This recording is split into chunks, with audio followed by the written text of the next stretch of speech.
ইতিমধ্যেই আমাদের রাশেদের সাথে ক্লাসের সবচেয়ে ভয়ঙ্কর গুন্ডা কাদেরের ভয়াবহ একটা মারামারি হয়ে যায় এবং মারামারির পর রাশেদ কাউকে নালিশ করে না, না হেড স্যারকে, না রাশেদের পাড়ার কাচু ভাইকে।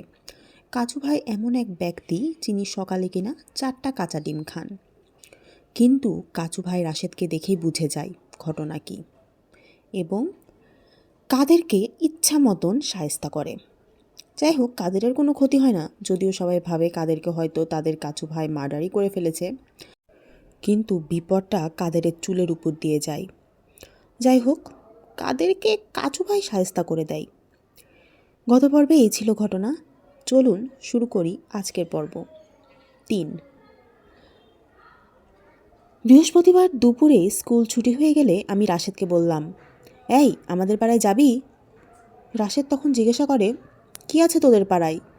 আমরা আছি। আমরা কারা? আমি, ফজলু, দিলীপ, আশরাফও আছে। ফজলু মনে করিয়ে দিল, কাদেরও আছে। আমি হিহি করে হেসে বললাম, কাদের আর কোনো দিন তো ধারে কাছে আসবে না। রাশেদ মাথা নেড়ে বলে, তা ঠিক। আমি আবার জিজ্ঞাসা করলাম, এই যাবি আমাদের সাথে? তোরা কি করিস? খেলি। খেলিস? কি খেলিস? ডাকাতি খেলি। একটা কারখানা আছে জানিস, সেখানেও খেলি। কারখানা? কিসের কারখানা? আমি গম্ভীর হয়ে বললাম, এখনও ঠিক করিনি। গাড়ির কারখানা নয় ওষুধের কারখানা, অবশ্য এখন খালি বিস্কুটের কারখানা। রাশেদ চোখ বড় বড় করে বলে, তোরা বিস্কিট বানাতে পারিস? কী দিয়ে বানাস? নাকি মিছিমিছি বিস্কিট? আরে না না, সত্যি সত্যি বিস্কিট। দিলীপ চোখ উল্টিয়ে বলে, ধুর, বিস্কুট না কচু, আটার মাঝে চিনি মিশিয়ে চুলার মাঝে গরম করলে বিস্কুট হয় নাকি? আমি বললাম, এই একবারে সব হবে নাকি? আস্তে আস্তে হবে। দিলীপ আবার মুখ বাঁকা করে বলে, মিষ্টি রুটির মতো খেতে লাগে, ছি এক। ফজলু একাই সবগুলি বিস্কিট খেয়ে ফেলেছিল। দিলীপের কথা শুনে সে গরম হয়ে বলল, এই একথু মানে কি রে? একথু মানে কি? খেয়ে দেখেছিস কখনো? রুটির মতো নরম, লুতা লুতা, ময়লা, কালো। আমি বাধা দিয়ে বললাম, খাবার সোডা দিতে হবে পরের বার, খাবার সোডা দিলে মুচমুচে হবে। ফজলু বলে, পরের বার আটা না ময়দা দিতে হবে, তাহলে হয়তো ভালো হবে। দিলীপ তখনও মুখ কুঁচকে রেখেছে, মাথা ঝাঁকিয়ে বলে, কেরোসিনের যা গন্ধ। ফজলু মহাবিরক্ত হয়ে বলে, এই তুই চুপ কর তো, সব কাজে খালি সমালোচনা। দিলীপের এত সমালোচনার পরও রাশেদকে বিস্কুটের কারখানায় খুব উৎসাহী হতে দেখা গেল। বলল, ভালো করে যদি তোরা সত্যি সত্যি বিস্কুট বানাতে পারিস অনেক কাজে দেবে, তাই না? কি কাজে দিবে? দেশের সব গরিব বাচ্চাদের সকালের নাস্তা খাওয়ানো যাবে। আমাদের তখন মনে পড়ল রাশেদ রাজনৈতিক মানুষ, সব সময় দেশের সব মানুষের কথা ভাবে। আমরাও গম্ভীর হয়ে বললাম, তা ঠিক। ফজলু পর্যন্ত বাড়াবাড়ি গম্ভীর হয়ে বলল, তাহলে তো আগে ওষুধের কারখানা তৈরি করতে হবে। দেশের মানুষের দরকার ওষুধ, বিস্কুট না খেলে কি হয়? কিন্তু অসুখ বিসুখ হলে ওষুধ তো খেতেই হয়। দিলীপ আবার ঠোঁট উল্টে বলে, তোরা ওষুধ বানাবি? তোরা? কেন, তোর কোনো অসুবিধা আছে? কিসের ওষুধ বানাবি? জ্বর, সর্দি, কাশি, মাথা ব্যথা। ফজলু যোগ করে বলে, পেটের অসুখেরও বানাবো। কেমন করে বানাবি? আমি গম্ভীর হয়ে বললাম, কেন? শফিক ভাইকে জিজ্ঞাসা করব, শফিক ভাই বলে দেবে। দিলীপ এবার চুপ করে গেল। শফিক ভাই পারে না এমন কোনো কাজ নেই, চুপ না করার উপায় কি? শফিক ভাই আমাদের পাড়ায় থাকেন, কলেজে পড়েন, আইএ নাকি আইএসসি নাকি বিএসসি ঠিক মনে থাকে না আসলে। যখনই আমাদের কিছু দরকার হয় আমরা শফিক ভাইয়ের কাছে যাই। শফিক ভাই সবসময় কিছু না কিছু ব্যবস্থা করে দেন। আমাদের পাড়ায় আমরা একবার নাটক ঠিক করলাম। শফিক ভাই আমাদের মুখোশ তৈরি করে দিয়েছিলেন। ইস, কি দারুণ নাটক হয়েছিল সেবার। যখন আমরা সার্কাসের দল খুললাম তখন শফিক ভাই আমাদের বিড়ালটাকে রং করে বাঘ তৈরি করে দিয়েছিলেন, এক্কেবারে খাঁটি বাঘ, শুধু যদি মিয়াও বলে না ডাকতো। আমরা যখন ল্যাবরেটরি তৈরি করব ঠিক করলাম তখন শফিক ভাই লিটমাস পেপার আর চুম্বুকও এনে দিয়েছিলেন। কত যে বৈজ্ঞানিক গবেষণা করেছিলাম আমরা। দিলীপ বলল, এই চল যাই, শফিক ভাইয়ের কাছেই যাই। চল। আমরা হেঁটে হেঁটে শফিক ভাইয়ের বাসার দিকে রওনা দিলাম। শফিক ভাই তাদের বাসার দেয়ালের পাশে দাঁড়িয়ে অরু আপার সাথে গল্প করছিলেন। অরু আপা এখানকারই মেয়েদের কলেজে পড়েন, আয়ে না বিয়ে আমাদের মনে থাকে না। অরু আপা শফিক ভাইয়ের পাশের বাসায় থাকেন। আগেও দেখেছি, দুজনে খুব গল্প করতে পছন্দ করেন। আমাদের দেখে অরু আপা চোখ বড় বড় করে বললেন, ওমা, আমাদের হারু পাটি এসেছে দেখছি এখানে। আমরা না শোনার ভান করে হেঁটে গেলাম। গতবার আমরা যখন ফুটবলের টিম খুলেছিলাম, অরু আপা রাত জেগে জেগে আমাদের টিমের জন্য জার্সি বানিয়ে দিয়েছিলেন, কিন্তু সব জায়গায় গোল খেয়ে আমাদের নাম হারু পাটি হয়ে গেল। আজকাল তাই আর ফুটবল খেলি না। অরু আপা আমাদের দেখলেই বারবার সেটা মনে করিয়ে দেন। আবার ডাকলেন পিছন থেকে, এই, গোল খাওয়ার রেকর্ড করতে আর কত দেরি? আমি গম্ভীর হয়ে বললাম, ইয়ার কি মেরো না তো অরু আপা। আরে ইয়ার কি মারলাম কখন? কত কষ্ট করে জার্সি তৈরি করে দিলাম, সেটা পরে খেলতে গিয়ে শুধু গোল খেয়ে এসেছিস। আর কোনো দিন কি কোথাও একটা গোল দিয়েছিস? দিতে তো পারলি না। শফিক ভাই আমাদের বাঁচালেন, বললেন, কেন জ্বালাচ্ছ ওদের অরু? গোল দেয় নাই তো দেবে, পরের খেলায় দেবে। অন্য টিম যদি এত ফাউল করে খেলে এদের দোষ কি? আমরাও জোরে জোরে মাথা নাড়লাম। শফিক ভাই আমাদের দিকে তাকিয়ে বললেন, কি কি খবর তোমাদের? কই যাও? আপনাদের কাছে এসেছিলাম। ফজলু যোগ করল, একটা বিশেষ কাজে এসেছিলাম। দিলীপ অরু আপার দিকে আর চোখে তাকিয়ে বলে, একটা বিশেষ গোপন কাজে। অরু আপা চোখ পাকিয়ে বলে, তার মানে তোরা আমার সামনে বলবি না, তাই না? আমরা মাথা নেড়ে বললাম, না, বলবো না। শফিক ভাই বললেন, আসো তাহলে আমার ঘরে আসো। আমরা শফিক ভাইয়ের পিছু পিছু তার বাসায় যাচ্ছিলাম। অরু আপা পেছন থেকে বললেন, পরের বার আসিস, হারু পাটির জার্সির জন্য আমার কাছে আসিস, মাথাটা একদম ভেঙে দেব। কাজটা ভালো হলো না, কিন্তু কি আর করা যাবে। শফিক ভাই তার চাচার বাসায় থাকেন। ঠিক আপন চাচা নয়, দুঃসম্পর্কের চাচা। বাসার বাইরের দিকে ছোট একটা ঘর শফিক ভাই ঠিকঠাক করে নিয়েছেন। আমরা তার ঘরে গিয়ে দেশের উন্নতির জন্য একটা ওষুধ কারখানা খোলার কথাটা খুলে বললাম। শফিক ভাই খুব গম্ভীর হয়ে শুনলেন। আমি বাজি ধরে বলতে পারি, অরু আপা থাকলে এতক্ষণে এটা নিয়ে হাসি তামাশা করে একটা যা ইচ্ছে তাই কাণ্ড শুরু করে দিতেন। ফজলু বলল, শফিক ভাই, শুধু ওষুধ কেমন করে বানাতে হয় আপনাকে বলে দিতে হবে। 100 বার।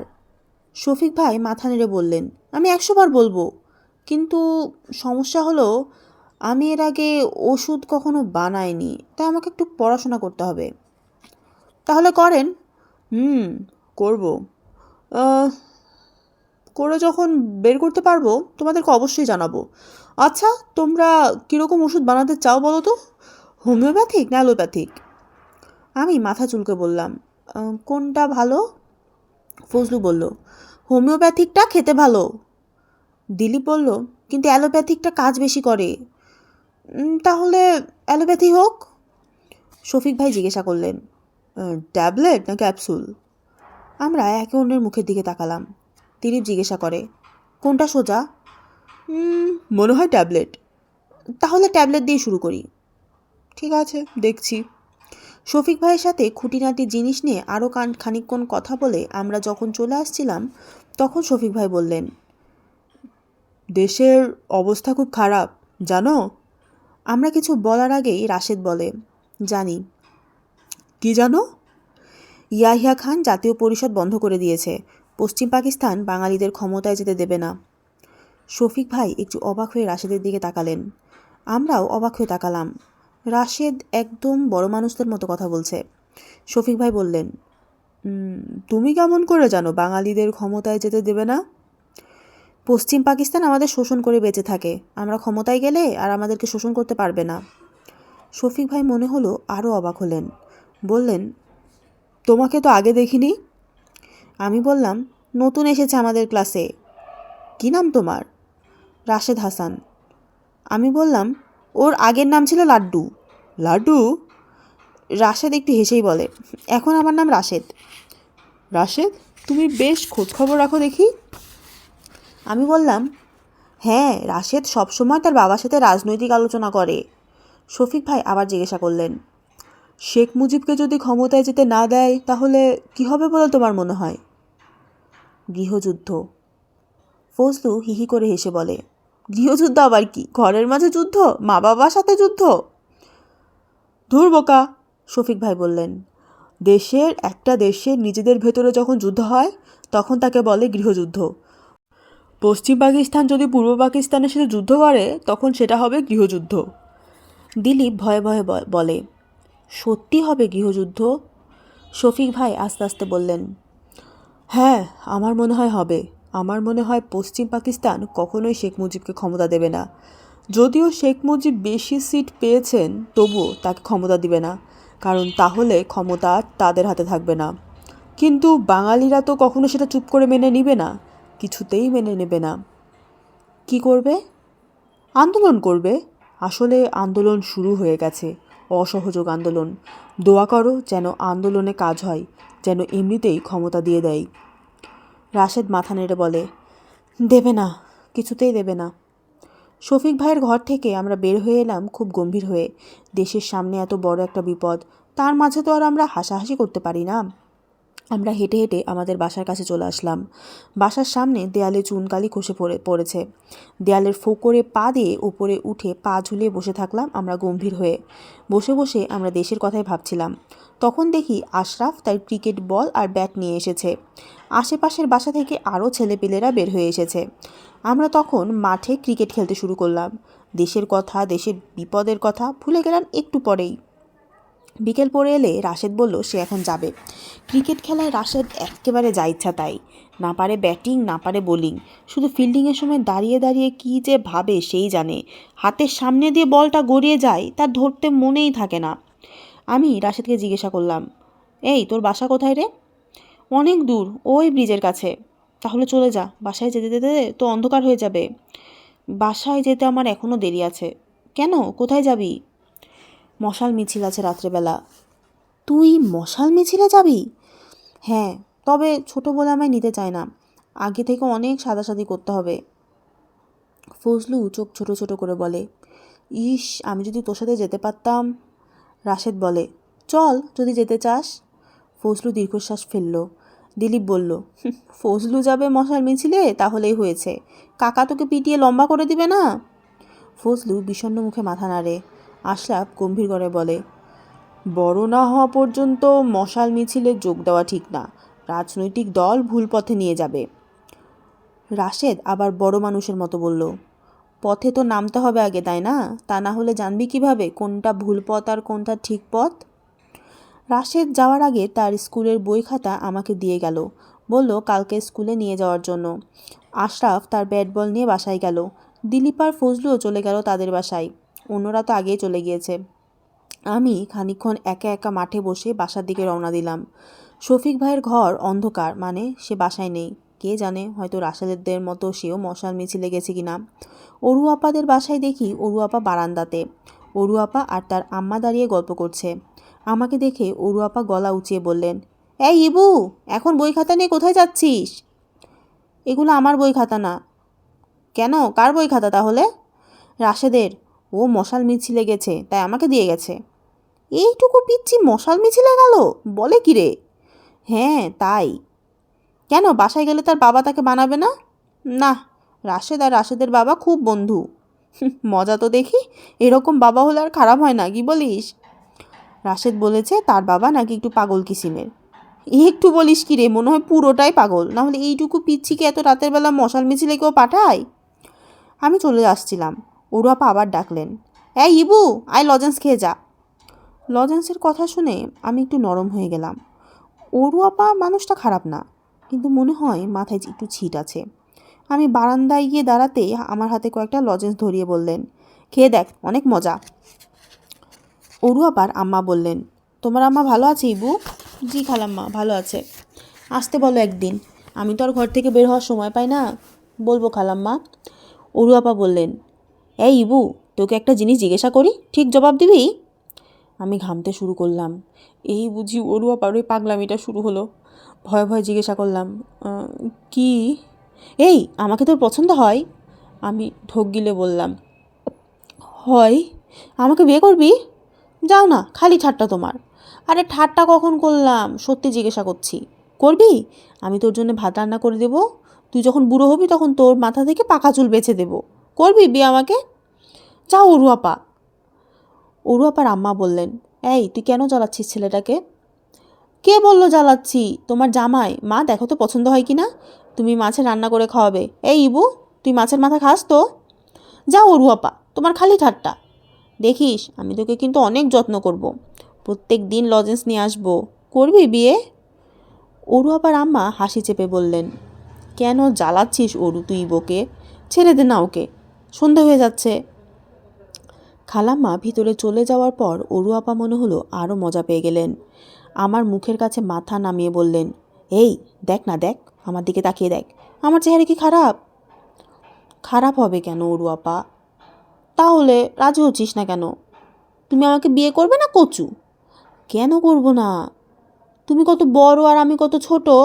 তাছাড়া তাছাড়া কি? তাছাড়া তুমি কাকে বিয়ে করবে সেটা আমি জানি। কাকে? শফিক ভাইকে। অরু আপা চমকে উঠে এদিক সেদিক তাকালেন। তারপর আমার চুলের মুঠি ধরে বললেন, কাউকে যদি বলেছি সে কথা তোর মাথাটা আমি ভেঙে ফেলবো। ঠিক আছে, বলবো না, কিন্তু ঠিক বলেছি কিনা বলো। চুপ, পাজি ছেলে। আমি মাথা বের করে হাসলাম। এতদিনে অরু আপাকে শায়েস্তা করার মতো একটা জিনিস পাওয়া গেছে। রাত্রিবেলা আমাদের বাসার খুব কাছ দিয়ে মশাল মিছিল গেল। হাজার হাজার মানুষ মশাল হাতে তাদেরকে কেমন যেন রহস্যময় দেখায়। আমি রাশেদকে অনেক খুঁজলাম, কিন্তু পেলাম না। এত ভিড়ের মাঝে পাওয়ার কথাও না। মিছিলটা চলে যাওয়ার পর স্লোগানগুলো তখন আমার কানে বাজতে লাগলো। অনেকগুলি স্লোগান দিয়েছে। তার মাঝে একটা খুব সুন্দর স্লোগান ছিল, তোমার দেশ আমার দেশ, বাংলাদেশ বাংলাদেশ। খারাপ হয় না ব্যাপারটা? পাকিস্তান থেকে আলাদা হয়ে যদি আমাদের দেশটার নাম বাংলাদেশ হয়ে যায়, কি সুন্দর নাম, বাংলাদেশ, একেবারে নিজের একটা দেশ। রাতে ঘুমিয়ে ঘুমিয়ে স্বপ্ন দেখলাম বাংলাদেশ হয়ে গেছে, আর আমরা সবাই আনন্দে চিৎকার করতে করতে যাচ্ছি। মার্চ মাসের মাঝামাঝি রাশেদ একদিন স্বাধীন বাংলার পতাকা নিয়ে এলো। গাঢ় সবুজ রঙের একটা পতাকা, মাঝখানে লাল গোল, আর তার মাঝখানে হলুদ রঙের কি একটা, দেখে ঠিক বুঝতে পারলাম না। ফজলু জিজ্ঞাসা করলো, এই মাঝখানে হলুদ ওটা কি রে, পাখির মতো?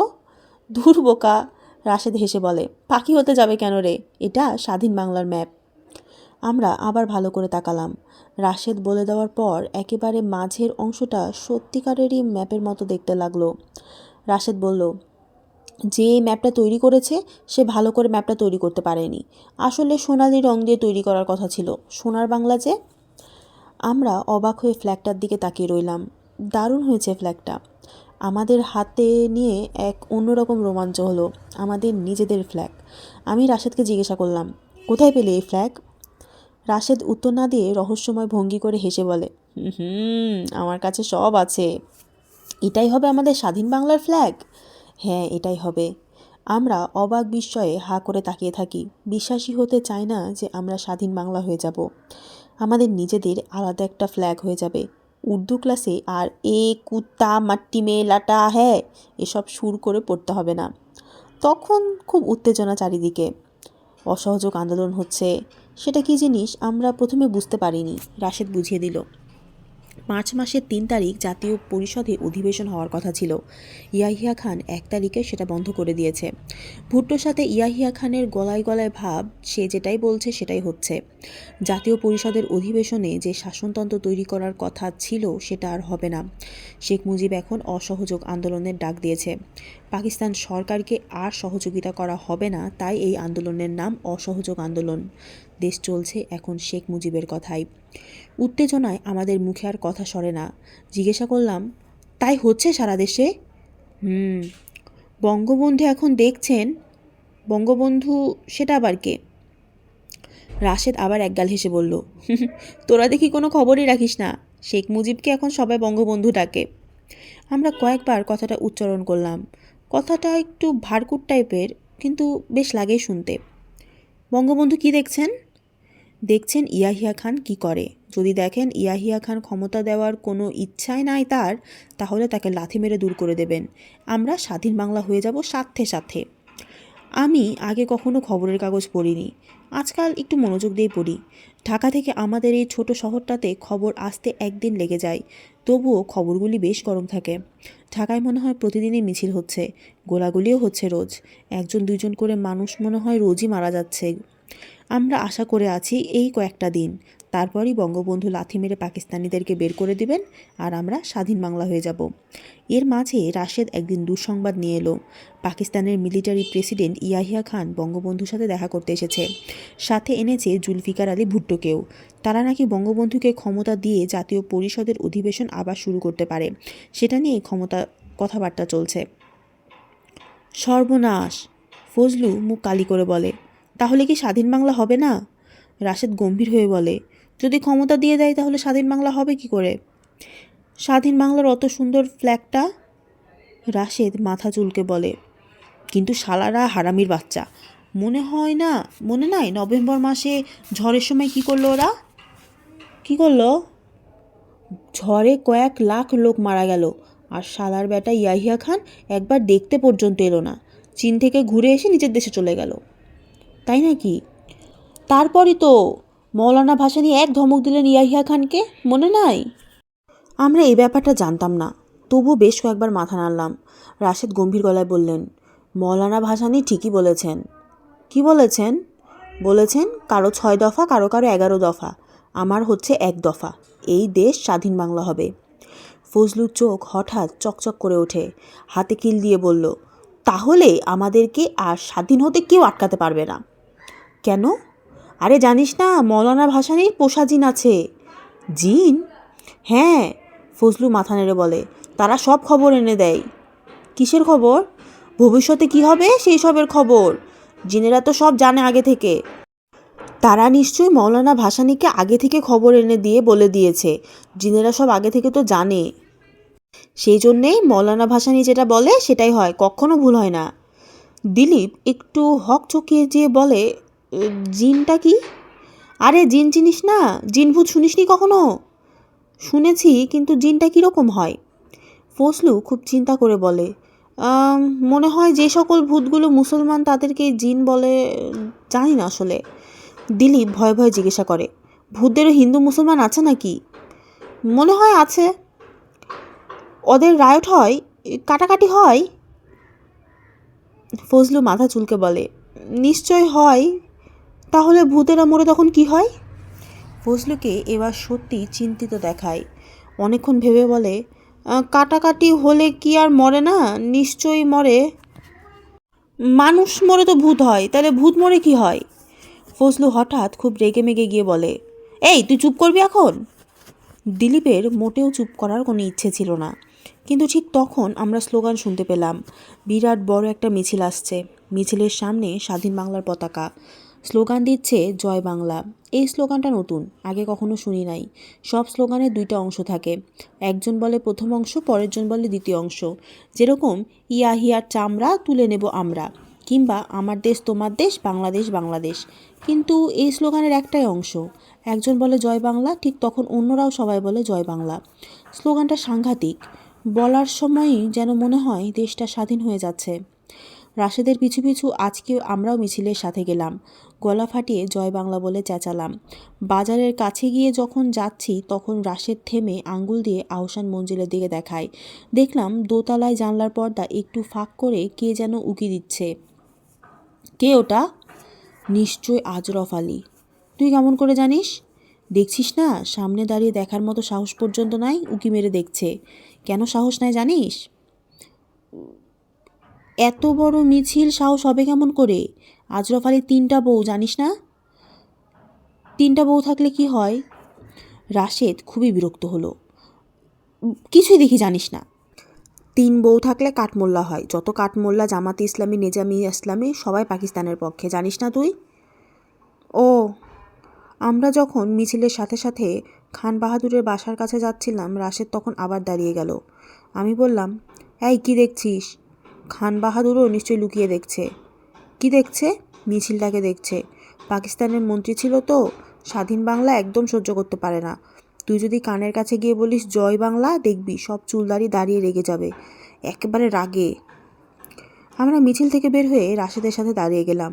মিছিলটা যখন চলে গেল তখন দেখলাম খান বাহাদুর আস্তে আস্তে ভিতর থেকে বারান্দা দিয়ে এসে দাঁড়ালেন। রাশেদ ঠিকই বলেছে, রাগে তার মুখ থমথম করছে, মনে হচ্ছে পারলে পুরো মিছিলটাকে কাঁচা চিবিয়ে ফেলবেন। ফজলু বলল, এই একটা ঢেলা মারবো নাকি? ধুর, ঢেলা মারবি কেন? আমরা আরও খানিকক্ষণ খান বাহাদুরের বাসার সামনে দাঁড়িয়ে বাসায় ফিরে এলাম। পরের কয়েকদিন খুব দুশ্চিন্তায় কাটলো।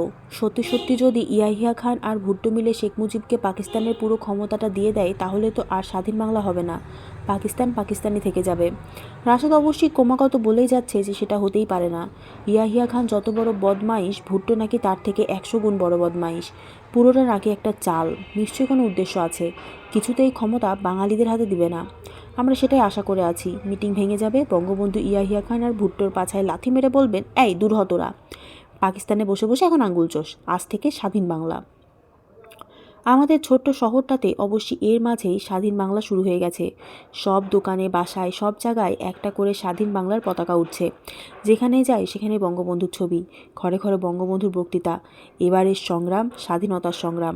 আমরা সবাই আশা করে বসে আছি। এবারে শুধু একটা ঘোষণা, তারপরই পাকাপাকি স্বাধীন হয়ে যাব আমরা। স্কুলে আর উর্দু পড়তে হবে না। মার্চ মাসের 25 তারিখে গভীর রাতে আমার ঘুম ভেঙে গেল। খুব হইচই হচ্ছে চারিদিকে, বাসার ভিতরেও ছোটাছুটি, বাইরে মাইকে কি যেন বলছে। আমি বিছানা থেকে নেমে বারান্দায় এসে দাঁড়ালাম। অন্ধকারে আব্বা আম্মা দাঁড়িয়ে আছে। আমি ভয়ে ভয়ে জিজ্ঞাসা করলাম, কী হয়েছে আব্বা? আব্বা কোনো উত্তর দিল না। আমি আবার জিজ্ঞাসা করলাম, কী হয়েছে? আব্বা আস্তে আস্তে বললেন, যুদ্ধ শুরু হয়েছে বাবা, ঢাকায় মিলিটারিরা আক্রমণ করছে, হাজার হাজার মানুষকে নাকি মেরে ফেলছে। যুদ্ধ হচ্ছে এখন। কারা যুদ্ধ করছে বাবা? বাঙালিরা, পুলিশ, ইপিআই, ছাত্র, ইপিআর। মাইকে একজন লোক খুব উত্তেজিত গলায় চিৎকার করে কথা বলতে বলতে রিকশা নিয়ে যেতে থাকে। সে বলছে, ভাই সব, সারা দেশে স্বাধীনতা যুদ্ধ শুরু হয়েছে। পাকিস্তান সেনাবাহিনী তার সমস্ত শক্তি নিয়ে নিরস্ত্র বাঙালি জনতার ওপর ঝাঁপিয়ে পড়েছে। হাজার হাজার মানুষের মৃতদেহ এখন ঢাকা শহরের পথে ঘাটে লুটিয়ে পড়ে আছে। বীর পুলিশ বাহিনী, ইপিআর তাদের সমস্ত শক্তি নিয়ে পাকিস্তান সেনাবাহিনীর আক্রমণ প্রতিরোধ করার চেষ্টা করছে। সারা দেশে যুদ্ধ শুরু হয়েছে, স্বাধীনতা যুদ্ধ। লোকটার কথা আস্তে আস্তে মিলিয়ে যায়। ঘুম থেকে উঠে সবাই বাইরে এসে দাঁড়িয়েছে। রাস্তায় ভিড়। আমার বুকের ভেতর কেমন যেন করতে থাকে, ভয়, আতঙ্ক, উত্তেজনা, আর তার সাথে সাথে কেমন যেন একটা আশ্চর্য আনন্দ। স্বাধীন বাংলা হবে, তাহলে সত্যিই